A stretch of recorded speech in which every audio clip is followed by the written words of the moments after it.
Graças a Deus por esse Espírito Santo, porque senão todos nós estaríamos mortos.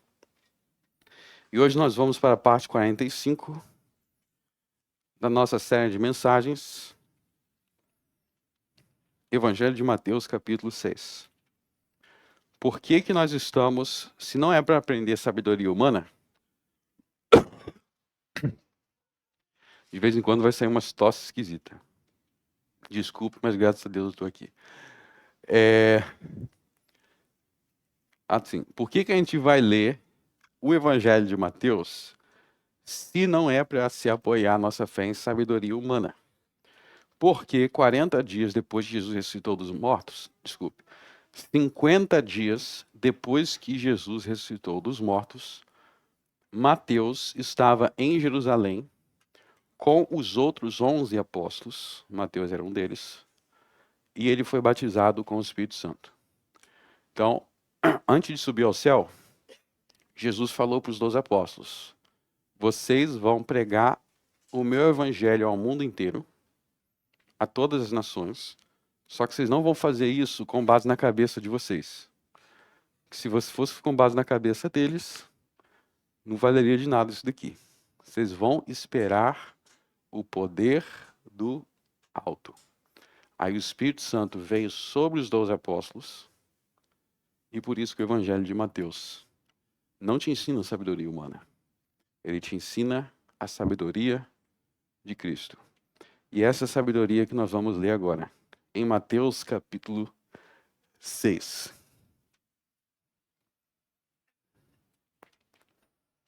Nós vamos ler os versos 25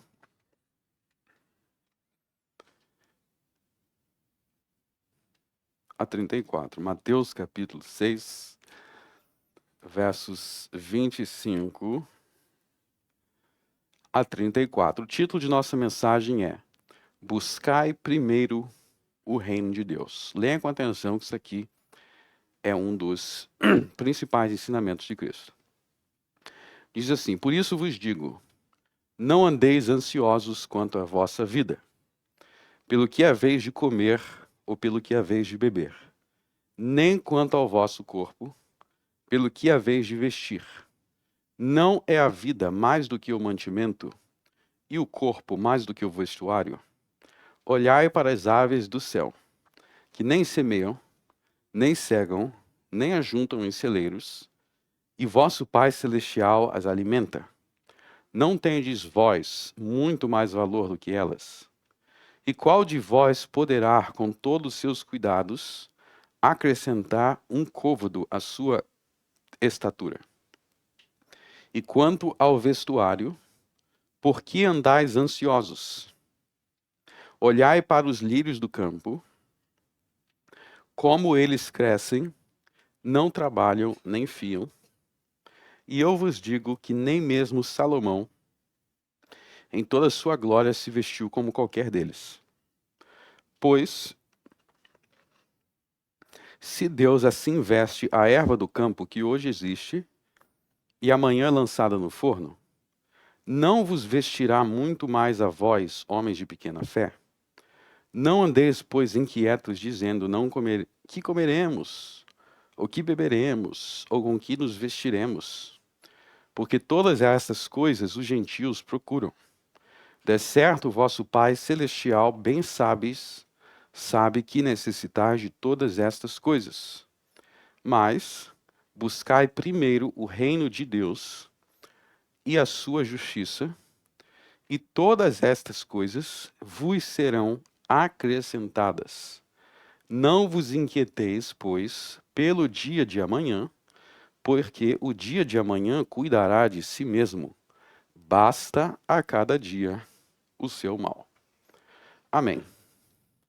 Então, essa aqui é uma passagem importantíssima porque ela contém a famosa frase de Jesus: buscai primeiro o reino de Deus.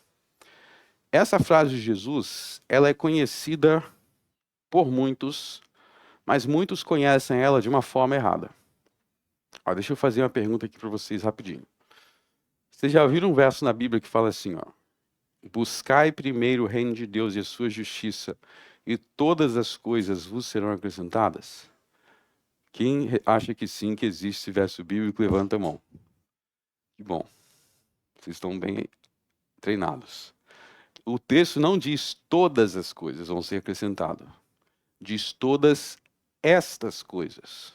Grande diferença. Estas indica que ele está falando do que ele estava falando nos versos anteriores. Então, para entender o verso 33, que tem a famosa frase, nós precisamos analisar bem o contexto do que vem antes. Nas últimas semanas, nos últimos sermões, eu fiz questão de enfatizar a importância de conhecermos o contexto original a quem os textos bíblicos são dirigidos, não porque os textos não têm aplicação a nós, mas porque quando nós conhecemos o contexto original com quem Jesus estava falando, fica mais fácil aplicarmos a nós de maneira coerente. Então, eu já falei aqui por 2 domingos, eu fiz questão de enfatizar isso, que a igreja do Novo Testamento, se vocês lerem Atos dos Apóstolos, por exemplo, as epístolas, vocês vão ver que era uma igreja que passava por bastante perseguição e que essa perseguição tinha muitas implicações financeiras e econômicas. Quando você vive em um ambiente de perseguição, se torna mais difícil você conseguir um emprego, você sendo cristão. Eu deixei no grupo da igreja essa semana, eu creio que a maioria viu, uma reportagem da Coreia do Norte. E que eles condenaram uma família, incluindo um bebê de 2 anos. Então, que tipo de governo fala assim, não, esse bebê de 2 anos vai receber prisão perpétua, porque você tem que imaginar que esse cenário é mais difícil. E o que eu tentei mostrar para vocês, que quando a gente entende esse contexto de perseguição da igreja, que era um contexto de um governo perseguidor, um público perseguidor, a gente vai ler Atos. Já nos primeiros capítulos de Atos, os apóstolos são colocados na prisão. Os apóstolos tinham família. Eles tinham família.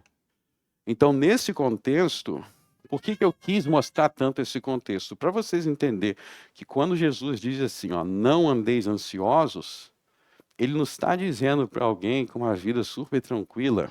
Ele está falando para esse público. A gente tem que ler que ele está falando para um público que tinha muitos problemas. Quando a gente entende que era um público que tinha muitos problemas, a gente vai entender que essas palavras aqui se aplicam muito, sim, a mim e à minha vida. Porque se aplicava em situações tão extremas quanto aquela, muito mais eu, pelo menos eu espero que ninguém aqui esteja sob o risco de ser condenado à cadeia por ser cristão. Pelo menos esse problema aí a gente não tem no Brasil, a gente tem outros. Então é muito interessante ver quais eram os problemas que o primeiro público passava, e aí a nossa identificação, a nossa aplicação fica melhor. Então esse público, ele corria muito risco de vida, ele não, muitas vezes o risco do que eu vou comer, o que eu vou beber, o que eu vou me vestir. Então era algo muito presente esse tipo de preocupação na igreja primitiva. Antes de adentrar nesses detalhes do que Jesus ordena, eu quero começar aqui fazendo uma pergunta que muitos fazem em relação a esse texto aqui. Ele diz assim no verso 25, por isso vos digo, não andeis ansiosos.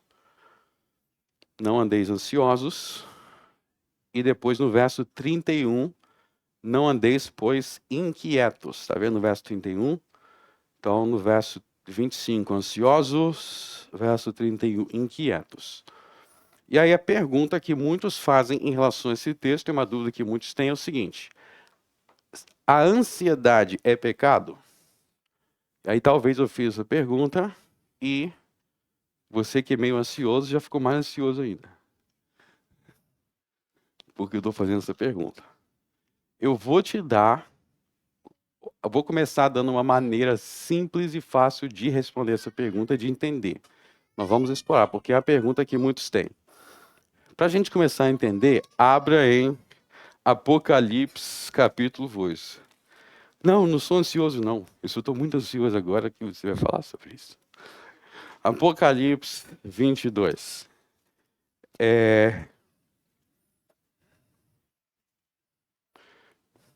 Apocalipse, capítulo 22.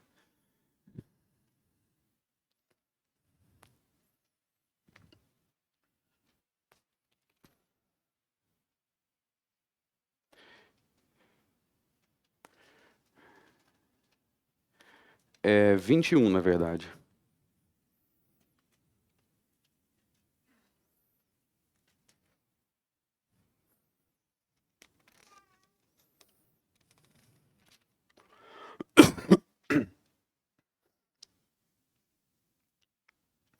Apocalipse 21, 8.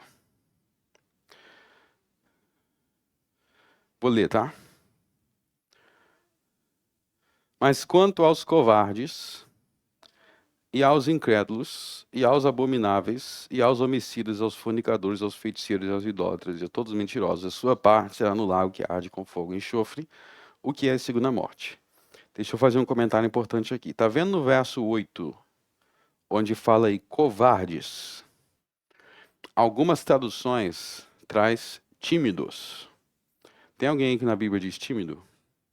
Até a própria Almeida Corrigida Fiel, algumas traduções mais antigas. Levanta a mão a Bíblia de quem que diz tímido. Então, alguns aí diz tímido. Qual tradução está correta? As duas traduções estão corretas. É a palavra tímido. Vamos falar sobre isso aqui. É o seguinte, Eric, pode chegar aqui na frente, por favor? Tô brincando, não precisa não. Ó, o Eric é um grande e talentoso músico. E eu podia chamar ele aqui na frente e ficar falando de quanto ele tem talentos, tá? E aí, de repente, a cara dele ia ficar vermelha. E aí eu ia virar para ele e falar, irmão Eric, tu vai pro inferno, porque tu é tímido. Aí alguém ia falar assim, ué, mas que doideira, hein? Eu falo, tá escrito no Apocalipse, na Bíblia dele, ó, os tímidos não herdarão o reino dos céus. Qual seria meu erro? Vamos pensar aqui bem, tá? Eu vou explicar para vocês. Então, outras palavras, outras Bíblias traduzem como covarde aí. Eu acho que covarde é uma tradução que deixa mais claro, porém tímido não está errado se você pegar a palavra no grego, no original. O negócio é o seguinte, timidez é pecado? Vamos responder. Timidez, nem todas as formas de timidez e nem todas as causas de timidez é pecado. Mas existe um pecado da timidez, que é quando a timidez existe por uma razão específica, que é vergonha de Jesus. Então, eu tenho vergonha de falar em público. Eu vou para o inferno? Não, porque não é esse tipo de timidez. Eu não quero andar pelado na rua, que bom. Essa timidez é o que Deus mandou no jardim, né? Deus fez roupa para Adão e Eva. Então, quando a gente fala sobre o pecado da timidez, não estamos falando sobre todos os motivos, causas da timidez. Mas quando você é tímido em relação a algo específico, o apóstolo Paulo fala sobre isso em Romanos 1. Abra em Romanos 1.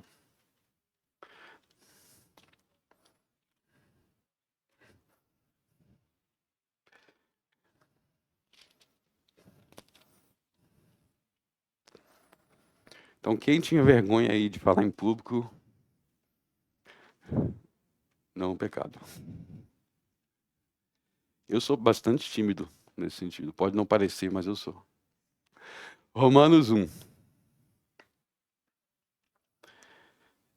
Quando Paulo fala assim, Romanos 1,16, olha que ele diz, ó, não me envergonho do evangelho. Então, não me envergonho, ou seja, eu não tenho timidez do evangelho. Porque o evangelho é o poder de Deus, eu não posso ter vergonha. Então, existe um pecado relacionado à vergonha. Se você tiver vergonha de Jesus. Todos os tipos de vergonha é pecado? Não, tem vergonha que é bom. Tem vergonha que é boa, você ter vergonha de ser ladrão. Eu não vou roubar, vou parar de roubar, disse o ladrão, porque eu estou ficando com vergonha. Graças a Deus por isso, é uma vergonha boa. Então, o que eu estou mostrando aqui para vocês com esses exemplos é que existem sentimentos e existem determinados tipos de pensamentos que têm pecados dentro daquilo, mas não quer dizer que em todas as circunstâncias daquele sentimento depende do que aquilo está atrelado. Então, com isso em mente, eu vou mostrar para vocês que alguns sentimentos que nós às vezes pensamos que são puramente negativos, eles também têm, na verdade, uma origem boa na natureza humana. Vou dar alguns exemplos para vocês. É dor. Tá? Dor. Estou falando de dor física mesmo. Você considera a dor física algo puramente negativo? Ou você crê que a dor física é, em primeiro lugar, bom? Eu posso te mostrar o lado bom da dor física? Como assim o lado bom da dor física? Eu bati meu dedão, não achei nada bom, não. Eu vou te mostrar como que aquela dor que você sentiu quando bateu no teu dedão é importante.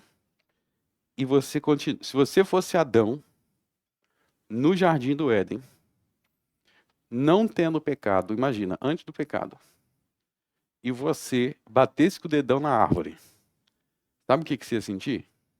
Dor. Mesmo sem pecado. Sabe por quê? Vou te explicar. Imagina que eu estou aqui parado, vamos dizer que tem uma lareira aqui. Tem uma lareira. E eu estou aqui parado e eu vim aqui para o lado, e aí o fogo começou a encostar na minha coxa. E o fogo está queimando a minha coxa. Encostou o fogo na minha coxa, o que eu vou fazer? Eu vou dar um grito e vou me afastar. O que me fez dar um grito e me afastar? O sentimento de dor. Eu senti dor e por isso eu me afastei. Se eu nunca sentisse dor, eu não iria me afastar das coisas perigosas. A dor tem uma função no organismo. A dor tem uma função do organismo, que é te afastar de coisas perigosas. Então, se você ficasse batendo o teu pé e tu não sentisse dor, o que ia acontecer? Tu ia cair o teu pé e tu não ia sentir nada. A dor faz parte do funcionamento do organismo, faz parte da preservação da vida. Vocês lembram daquela passagem que diz... agora eu vou pegar as mulheres aqui e vou mostrar como vocês pensaram errado. Vocês lembram daquela passagem que diz que, a partir do pecado de Eva, a mulher passaria a sentir dor no parto? Essa passagem não existe. A passagem diz: multiplicarei a dor. Não diz que não tinha dor nenhuma. Diz que a dor iria se multiplicar, o que pressupõe poderia haver algum incômodo. Não diz que não tinha dor nenhuma. Então, eu estou tentando levar vocês a ver que determinados sentimentos que são vistos só como negativo, na verdade, eles são importantes para a vida humana. Vou dar outro exemplo. Eu falei da dor, né? Vamos falar sobre o medo. Vamos falar sobre o medo. Quando você vê aquele leão vindo na sua direção, aí você começa a seu coração bater mais forte. Lembra que eu falei aqui na perseguição dos cristãos, dos primeiros cristãos, que eles eram jogados no Coliseu e tinham os leões? Eu botei até um vídeo no grupo da igreja. Então imagina que você estava lá, estava o leão vindo na tua direção. Aí, de repente, seu coração começava a acelerar. Aí você fala, não, eu pequei, porque eu senti medo. Na verdade, esse medo que você está sentindo é natural. Por que é natural? Porque o seu organismo foi criado por Deus para sentir medo em situações de perigo. E esse medo é importante porque ele faz você querer se proteger. É esse medo que te estimula a correr pela tua vida e você vai sobreviver. Então, muitos dos sentimentos que nós temos que nós consideramos como negativos, na verdade faz parte da estrutura humana criada por Deus como estímulos para a nossa sobrevivência. Então, quando você sente medo de uma situação perigosa, isso é natural e é bom, porque isso se estimula a sair dali. Quando você está todo dia com dor de cabeça, essa dor de cabeça pode estar te avisando que você está comendo algo que está te matando. E ela está ali para um aviso, tem algo de errado. Então, esses sentimentos não são só negativos. Por que é importante entender isso? Porque aí você vai ter uma visão correta de quando eles deixam de ser positivos e se tornam pecaminosos. Então, vamos falar novamente sobre o medo. O medo, ele existe no ser humano como um instinto de sobrevivência. Ó, tem um buraco aqui e eu fiquei com medo porque se eu cair nele eu vou morrer. Mas existe o medo de alguém descobrir que eu sou cristão. Vocês estão vendo que esses sentimentos, eles existem de uma forma normal e natural. O que a queda fez, o que o pecado fez foi corrompê-los. Mas eles existem de uma forma natural. Com isso em mente, nós podemos voltar para Mateus capítulo 6, podem voltar agora, depois de explorar esses exemplos.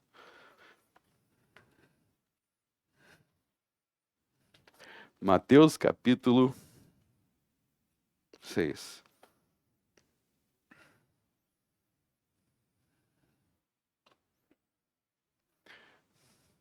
Então vocês viram aí que se você fosse Eva antes da queda, não é que você teria um bebê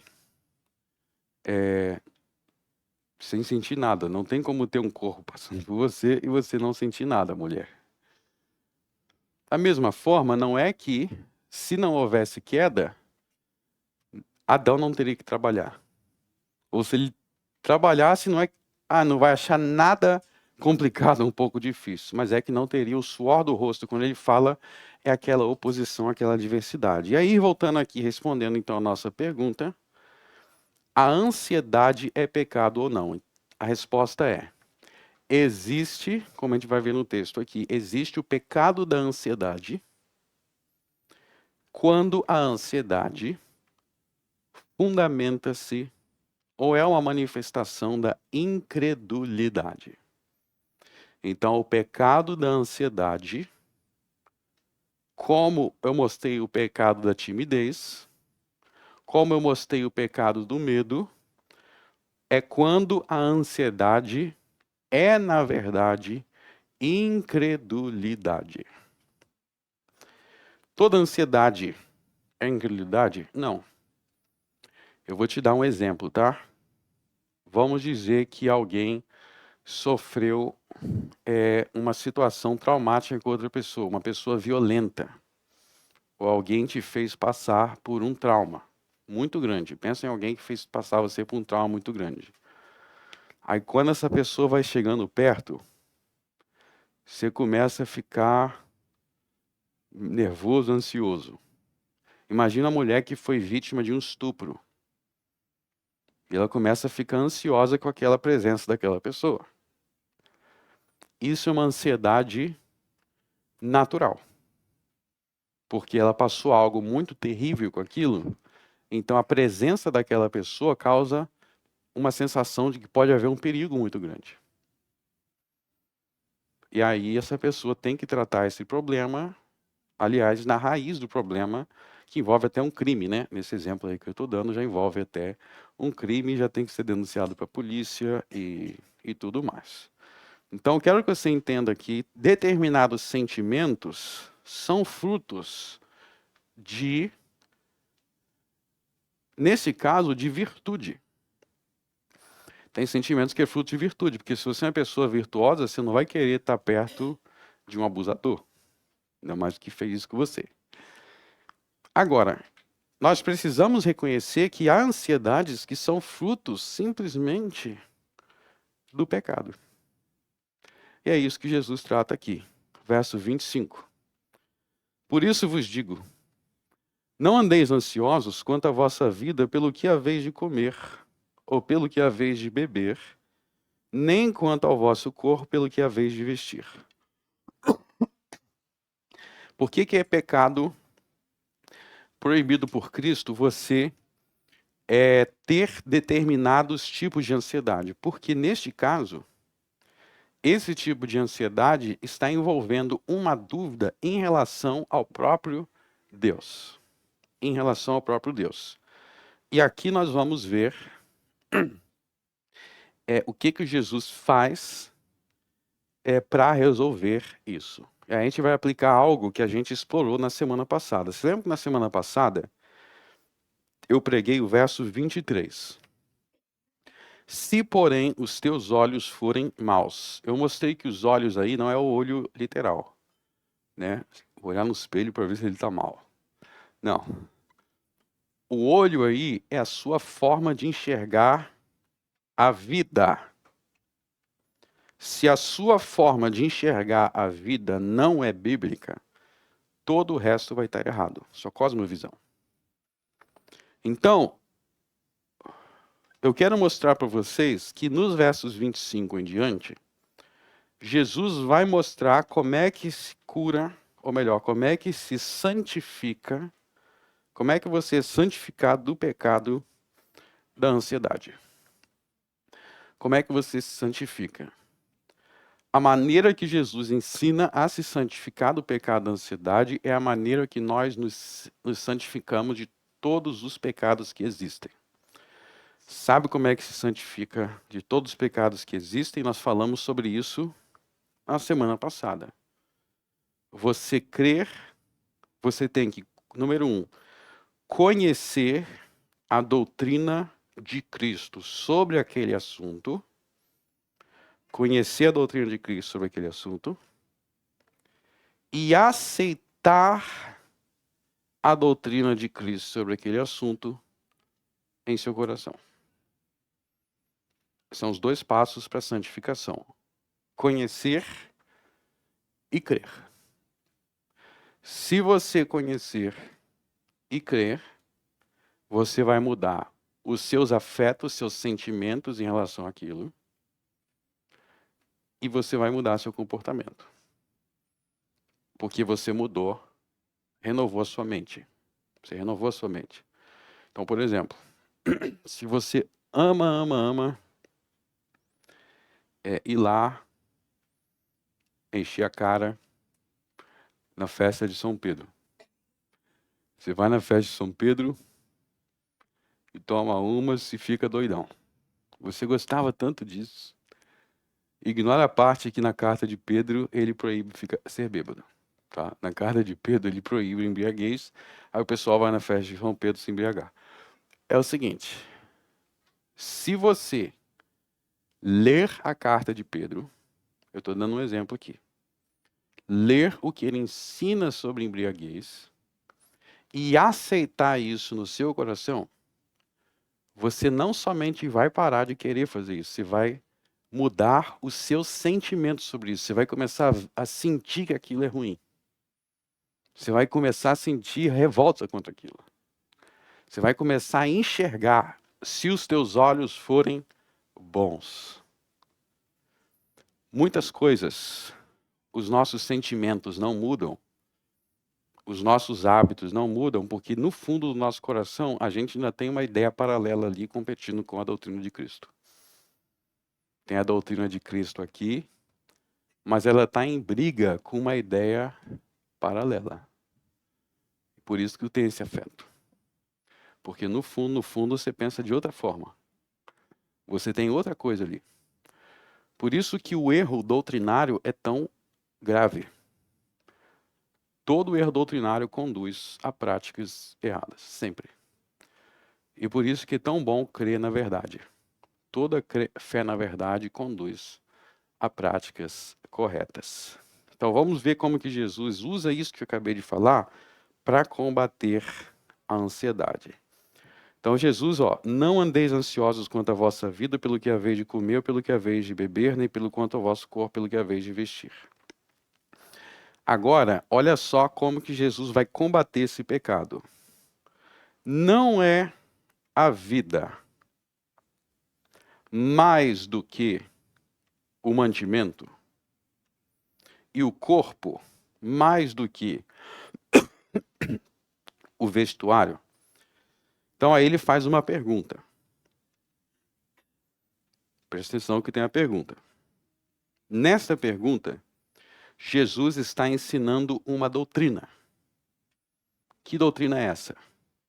Você vai ver que no contexto é o ensino sobre o verdadeiro valor das coisas criadas por Deus. Esse é o primeiro ponto. Ele está dizendo que você tem que crer no valor que as coisas têm, da maneira que Deus atribui esses valores. Próximo ponto, verso 26. Olhai para as aves do céu, que nem semeiam, nem cegam, nem ajuntam celeiros, e o vosso Pai Celestial as alimenta. Não tendes vós muito valor do que elas? O que Jesus está falando? Se Deus alimenta até aquele passarinho ali, que está lá atrás sobrevoando, atrás da igreja, por que ele não vai alimentar você? Veja que tem um argumento aí sobre o valor que Deus dá para as coisas. Ou seja, quando você é ansioso sobre o que você vai comer, no fundo, você crê que Deus dá mais valor para os passarinhos do que para você, que é filho dele. Então veja que Jesus, ele corrige o pecado com uma verdade sobre Deus e sobre o mundo que você precisa aceitar no seu coração. E se você aceitar essa verdade no seu coração, sabe qual é o resultado? Você não vai ser mais ansioso quanto a isso. E aí, inclusive, entra a doutrina da adoção. Lembra quando nós falamos sobre a doutrina da adoção? Que nós somos adotados por Deus por meio da fé em Jesus Cristo. Veja que ele diz, e vosso Pai. Ou seja, pelo fato de vocês serem filhos dele por meio de Jesus Cristo. Ou seja, se eu estou ansioso, o que eu vou comer? O que eu vou beber? Veja quantas doutrinas está envolvido. Tem a doutrina da adoção, tem a doutrina da onipotência de Deus e tem a doutrina de que os filhos de Deus valem mais do que os animais. Está vendo que os filhos de Deus não têm de vós muito mais valor. E agora eu quero que você sonhe no seu coração. Naquele momento que você está se sentindo desesperado, ansioso, o que eu vou comer, o que eu vou beber, nós estamos falando dessa ansiedade. Você consegue reconhecer que naquele momento, na sua cabeça, é como se o mundo fosse aleatório, é como se as coisas acontecessem do nada, e é como se Deus não fosse teu pai que cuidasse de você. É isso que você pensa. É isso que está na tua cabeça. É como se as coisas fossem do nada. É como se as coisas fossem do nada. Pelo menos naquele momento de desespero, é o que está na sua cabeça. Aí você começa a imaginar todo tipo de cenário ruim que termina com você passando fome. E a sua filha é desnutrida porque não tem o que comer. Jesus está falando, esqueça esse pensamento, porque esse mundo não existe. Esse mundo onde as coisas acontecem do nada, não existe. Sabe qual é o mundo real? O mundo real é que Deus, o Pai, governa tudo por meio de seu Filho que está à sua destra. E ele opera todas as coisas para o bem de nós que fomos adotados como seus filhos por meio de Jesus Cristo. Por isso que, inclusive, pode perceber que os ímpios, o mundo secular hoje, eles têm uma visão de mundo que contraria isso de duas maneiras. Primeiro, porque eles ensinam que o mundo é aleatório, surgiu do nada no caos. Né? O mundo surgiu caoticamente, do nada, uma explosão e vai, molécula bate molécula, aí surgiu você E eles não creem que você vale mais do que os animais. A maioria dos ímpios influentes hoje em dia, eles acreditam, e muitos dentro da igreja, tá? Eles acreditam que o ser humano e o animal têm o mesmo valor. Né?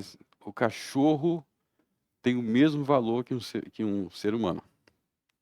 Tá tendo essas chuvas aí, e a gente está preocupado só com o cachorro que está na chuva, mas não preocupa que tem criança. Não se preocupa com isso. Então, não tendes muito mais valor do que elas? Então, isso é uma doutrina que Jesus está ensinando. Lembra que Gênesis 1 ensina isso? Gênesis 1 diz que Deus criou todos os animais, mas quando ele criou o homem à sua imagem e à sua semelhança. Esse homem, ele corrompeu essa imagem e semelhança pelo pecado. Mas nós fomos adotados por Jesus Cristo. E Deus, nosso Pai, ele cuida de nós, seus filhos, muito melhor do que qualquer bicho. Então, tá vendo aquele passarinho? Lá na minha casa tem muito passarinho. Os passarinhos, às vezes, até invadem dentro de casa e tem uma guerra. Começa uma guerra porque eles querem se apropriar da casa. Eles entram lá e o passarinho não é inteligente não, sabia? Eles não são inteligentes. Na minha casa, tem na garagem, assim, tem um vidro. Tem um vidro e eles insistem que aquele vidro tem como passar por ali. Eles ficam ali direto batendo com a cabeça, querendo subir, querendo subir. Em nenhum momento esses passarinhos entendem que aquilo não é para sair, é um vidro. Mas eles ficam ali. A gente tem que pegar a vassoura, tem uma briga. Agora, uma coisa você pode prestar atenção. Até nesses passarinhos burro, você observa que eles vão ali, eles voam, eles vivem e eles são alimentados. Jesus está dizendo que quando você olhar para esses passarinhos, você tem que pensar. Até esse passarinho aí desprovido de inteligência, Deus alimenta eles. Por que que você, que é um filho dele, Jesus Cristo derramou o seu sangue por você? Ele morreu por você. E você acha que Deus está em algum lugar do universo pensando, não me importo com essa pessoa, não. O mundo é dos fortes. No fundo, a gente acha que Deus é assim quando a gente se desespera. Por isso que todos os dias você precisa desenvolver o hábito de pedir as coisas a Deus, para manter na sua mente que Deus é rei, é soberano, e Ele é quem te dá tudo. Então, o ponto que eu estou querendo mostrar para você aqui é que a maneira de solucionar pecados é mais simples do que você às vezes pensa.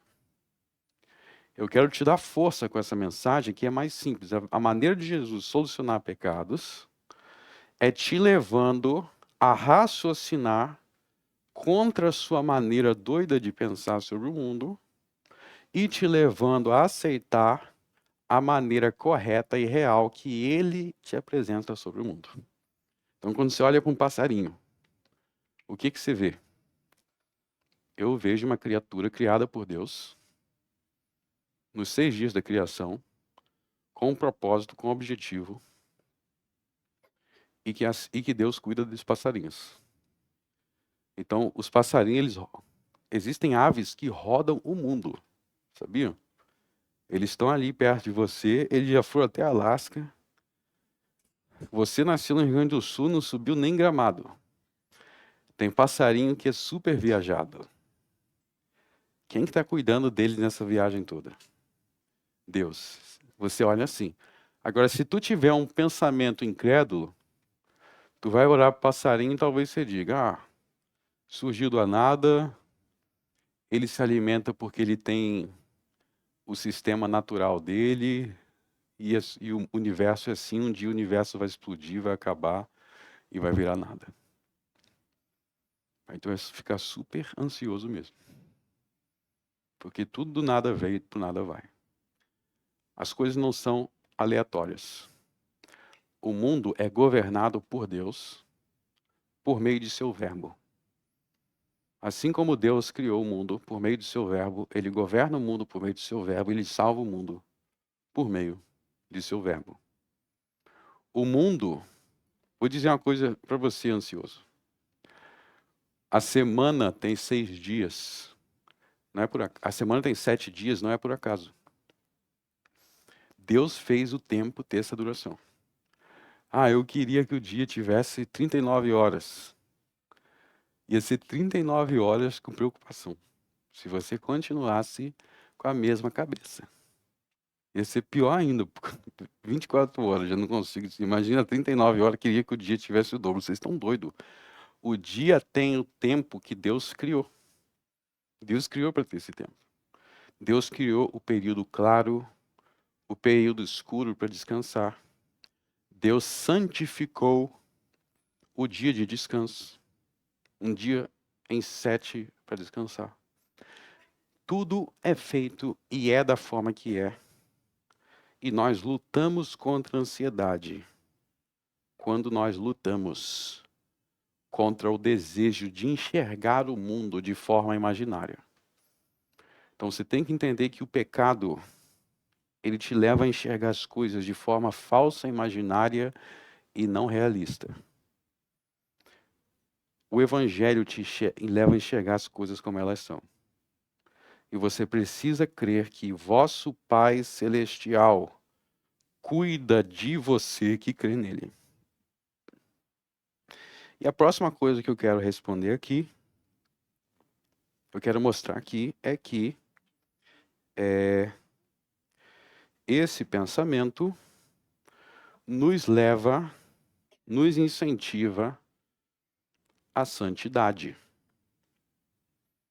Porque eu começo a perceber que se o mundo não é aleatório, se as coisas não acontecem do nada, se as coisas são regidas por um Pai Celestial, se as coisas são regidas pelo aquele que me adotou em Jesus Cristo,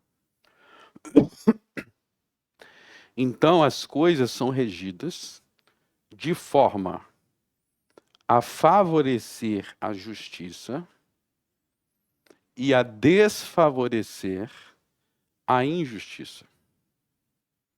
O mundo não existe no acaso. A justiça é favorecida e a injustiça é punida. Esse é o ponto depois de toda essa argumentação, do verso 33. Mas buscai primeiro o reino de Deus e a sua justiça. Deixa eu falar um pouco sobre isso. Muitas pessoas, eles olham para o mundo e eles acham que o mundo tem muita injustiça. Isso é verdade. Até aí, ok, o mundo tem muita injustiça. Só que a grande tentação é achar que todos esses eventos, então, são tudo aleatórios. Deixa eu dizer uma coisa para você. Se você nunca trabalhou com programação, eu já mexi com essa área de programação, tem vários irmãos aí na igreja que mexem com programação de computadores. Você olha para um código e você acha que aquilo é tudo confuso. Por quê? Porque você não tem o olhar de um programador. Tem coisa aí que as mulheres fazem que para mim eu olho é só confusão. Eu não sei como que uma mulher senta, aí começam com um paninho aqui e daqui a pouco daqui a pouco surge uma camisa. Daqui a pouco surge uma obra de arte dali. Mas aquilo realmente é sem sentido? Não. Quem entende daquilo ali de crochê, de costura, ela está fazendo algo que faz todo sentido. Então você olha para o mundo, você vê muitas coisas acontecer, e você vira para Deus e fala, é tudo sem sentido. Não. É porque você tem uma cabecinha de azeitona, e Deus é onisciente. Deus contempla coisas que você não pode nem começar a imaginar.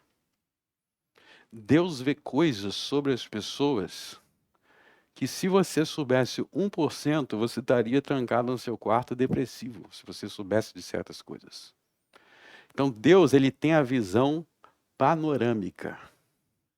E se você tivesse a visão panorâmica também, você sabia que Deus está continuamente recompensando os justos e punindo os perversos da forma melhor possível, da forma mais sábia possível.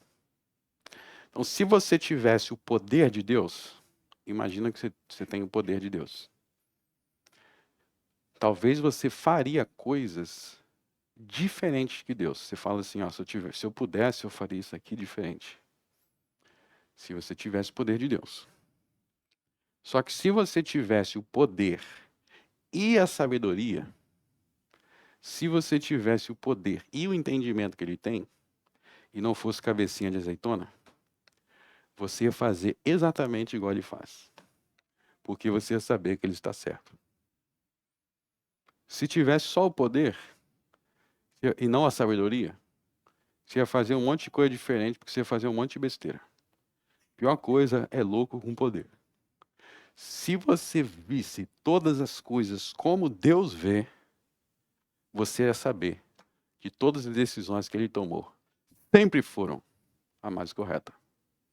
E se você pensar em algo diferente, você estaria errado. Então, essa é a chave para entender a importância de buscar primeiro o reino de Deus e a sua justiça.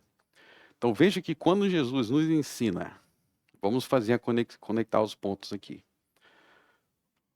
Quando Jesus nos ensina, buscai primeiro o reino de Deus e a sua justiça, e todas estas coisas vos serão acrescentadas, ou seja, o teu sustento, as tuas necessidades, aquilo que você precisa, que Deus sabe que você precisa, ele está dizendo que existe uma conexão entre justiça e alcançar essas coisas. Ou seja, o mundo é regido de modo a favorecer os justos. Deus governa o mundo favorecendo aqueles que mais buscam a justiça. Quanto mais você busca a justiça, mais a providência de Deus vai te favorecer em todas estas coisas. E daí, inclusive, a importância de perceber o contexto do Sermão do Monte. O que é o assunto central do Sermão do Monte? É aprender a lei do Senhor. Não é isso que é o Sermão do Monte? Nós vimos aqui que Jesus passa o Sermão do Monte expondo os 10 mandamentos. Então, deixa eu fazer uma reflexão bem prática aqui.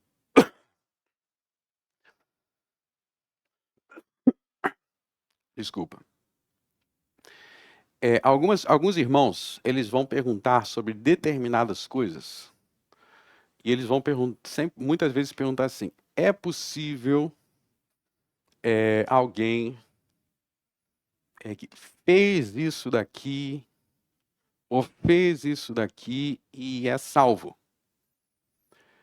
Meus irmãos, entenda que ser salvo, basta você crer no Senhor Jesus de todo o seu coração. Mas ser salvo não quer dizer que você está na prática máxima da justiça, porque tem coisa que você precisa aprender. Santificação é progressiva.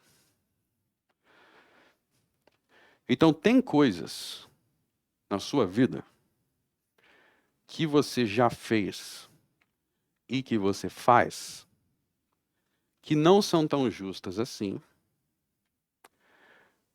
que não quer dizer que você não é salvo, mas que você está constantemente tendo estas coisas diminuídas. Talvez a forma... Vamos para coisas bem práticas. Talvez a forma que você fala com o seu marido ou com a sua esposa não seja tão justa. E aí Deus olha e pensa, eu não vou acrescentar tantas coisas dessas aqui, não, porque ela não é tão justa quanto isso. E se eu acrescentar, vai atrapalhar essa área. Ou, talvez você seja um crente de verdade, mas quando você acorda domingo de manhã, você sente aquela vontade de continuar na sua cama. E ali você não procura adoração a Deus em primeiro lugar. E por isso você frequenta a igreja 2 vezes por mês. Você está sendo menos justo do que quem pega 3 ônibus para estar aqui.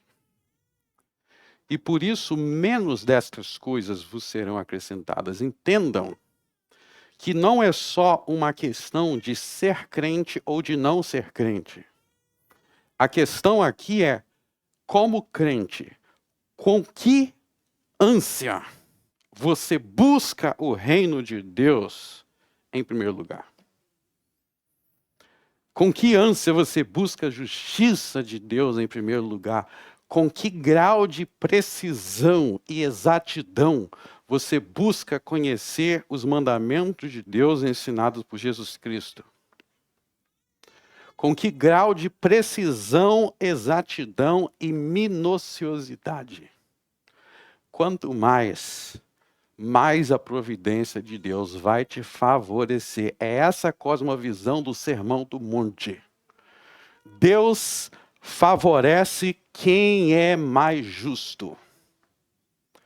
E quanto mais concessões você faz, quanto mais você vai abrindo mão de detalhes. Não, só vou naquela festinha ali. Não, vou fazer isso daqui, vou fazer aquilo da outra. Tudo bem, se Jesus voltar agora, você até vai com ele. Mas se ele não voltar agora, você vai ficar batendo a tua cabeça e colhendo consequências. Porque você está na contramão da providência de Deus, do reino de Deus em muitas áreas da sua vida. Em muitas áreas da sua vida você está na contramão. Por isso que o Salmo 1 diz, bem-aventurado é o homem que medita na lei do Senhor de dia e de noite. A lei do Senhor tem que ser sua meditação de dia e de noite. Você tem que conhecer de frente e de trás cada detalhe dos mandamentos de Deus. Se você quiser ser o mais bem-aventurado de todos. Buscai primeiro o reino de Deus e a sua justiça. E todas essas coisas vos serão acrescentadas. Deus vai acrescentar comer, beber, vestir. Verso 34, não vos inquieteis, pois, pelo dia de amanhã, porque o dia de amanhã cuidará de si mesmo. Basta cada dia o seu mal. Que curiosidade, basta cada dia o seu mal. O que quer dizer isso? O ansioso, ele quer ser um viajante no tempo. Já viram o filme De Volta para o Futuro? Como assim o ansioso quer ser um viajante? Ele não quer resolver o que ele pode resolver. Olha só, tem coisa que você tem como resolver. O ansioso, ele não quer resolver o que ele pode resolver. Ele já está imaginando uma situação, às vezes anos depois, e às vezes já está até brigando ali na cabeça dele. Já está imaginando algo longe. O que você tem para resolver, que você tem como resolver agora? É um dia de cada vez. Jesus está dizendo isso. Ó, basta cada dia o teu mal. O que eu posso fazer agora? Não, mas se acontecer isso, pode acontecer isso, e pode acontecer isso. Vai construindo aquele raciocínio. Vai construindo aquele raciocínio. Eu conheço pessoal ansioso que tem um caso que a mulher estava brigando com o marido com o que ia acontecer com aquela filha, se ele tomasse aquela decisão. Só que isso que ia acontecer, ela já estava imaginando no casamento dela a briga que ia ter com o marido e a filha bebê. Está imaginando. Veja bem, o ponto não é que você não tem que ter um planejamento futuro. O ponto não é esse, não posso planejar o futuro. Não, você tem que ter um planejamento bom. O ponto é você tem que entender que tudo que você pode fazer em relação ao futuro, você só tem como fazer agora. Que você não tem como viajar no tempo. Então você tem que se perguntar, o que eu posso resolver agora? Não tem como voltar no passado e nem tem como viajar para o futuro. O que eu posso fazer agora? Em relação ao passado, eu posso me arrepender. O que eu posso fazer? Me arrepender e pedir perdão a Deus. Tem adultos que entram até em depressão. Porque eu não estudei aquilo. Eu deveria ter entrado naquele curso universitário. Você pode até se arrepender, mas você não pode mergulhar naquilo. Basta cada dia o seu mal. Em relação ao futuro, as coisas têm que se centralizar na lei de Deus. Sabe qual é a pergunta que você tem que fazer? Como eu posso obedecer a Deus hoje? O que eu tenho que fazer para obedecer a Deus hoje? O resto, Deus vai cuidar. O resto, Deus vai cuidar. Então, o que eu tenho ao meu dispor para obedecer a Deus? Isso é buscar o reino de Deus, em primeiro lugar. E a sua justiça. Vamos orar. Senhor nosso Deus, nos ajude a combater os pecados de nosso coração. Nos ajude a crer que Deus nosso Pai cuida de nós. Nos ajude a confiar. Afaste de nós, Senhor, todo o sentimento de que o mundo é uma grande aleatoriedade. Nos ajude a enxergar todas as coisas sob a perspectiva do teu trono, sob a perspectiva da tua adoção. E nos ajude a entender que Deus, em sua providência, Ele verdadeiramente favorece aqueles que buscam a justiça.